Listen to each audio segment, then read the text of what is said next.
After a few minutes, I told him something that made him sit up a little straighter in his chair. I said, Mark, I don't think you're burned out at all. I think you're bored. He laughed a little bit, chuckled, like, how could I be bored? Look at all the stuff I have going on. I mean, I got plenty to do.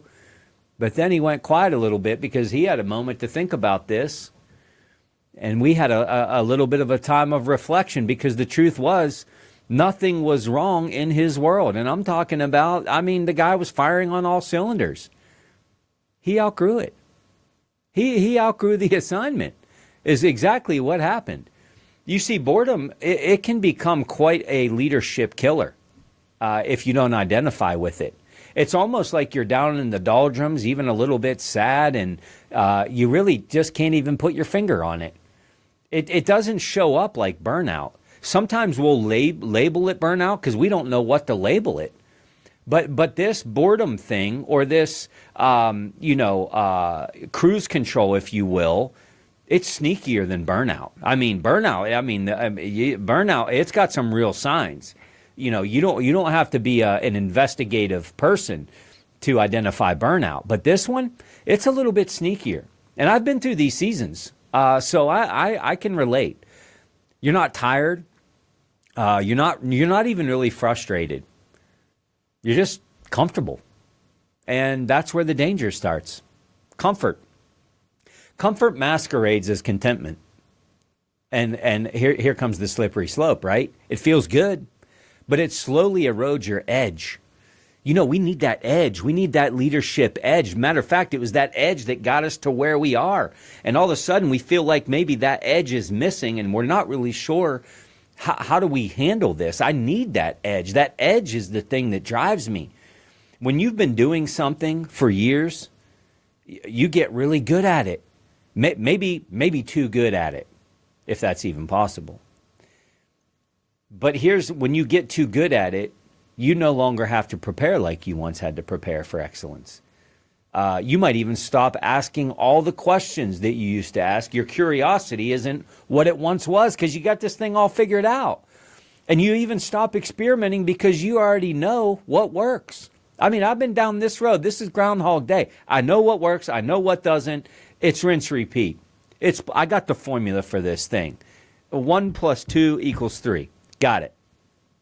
But that's exactly what we're talking about today. That's exactly when leadership begins to decay. Not from failure, but from familiar. Too familiar. You get bored. You're not challenged. So how do you know when you maybe have outgrown your role? I'm going to give you a few signs that I shared with Mark that day, and maybe they're going to sound familiar to you so that you can begin to diagnose this. The first thing is you start running on autopilot. I mean, you're basically sleeping while driving the car kind of thing, right? Because the car just knows where to go. You can do your job literally without effort, without thinking a whole lot. Meetings just kind of start to blur together. Challenges start to feel recycled at best. It's efficient, but it's very uninspiring. That might be how you're feeling, right? I think of people that have pushed through this, and I'm talking people at top of their class, which is who we should be modeling after, is people that have been the best at what they do. And when you're talking about people that are the best at what they do, you have to bring Tom Brady, the quarterback of the best quarterback in NFL history, into the conversation. This guy could have retired no problem with 7 Super Bowls, and nobody could have said, wow, he had a lot more. I mean, the guy basically accomplished all there was to accomplish, but he didn't stop there. He kept pushing himself. But what did he do? He pushed into a new system, new coaches, new levels of discomfort, new players, new geography, a lot of new. He famously said this once. He said, if you're comfortable, you're not improving. I think that's true.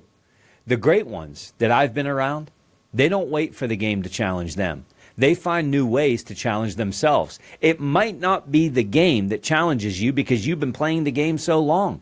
So you got to find new ways to challenge yourself. The other risk is that you stop seeking feedback. There was a day that you used to crave input. Now you mostly just nod through it because you already know all the answers. Somebody giving you feedback. Yeah, yeah, got it. Yeah, I already knew that. Yep, got it.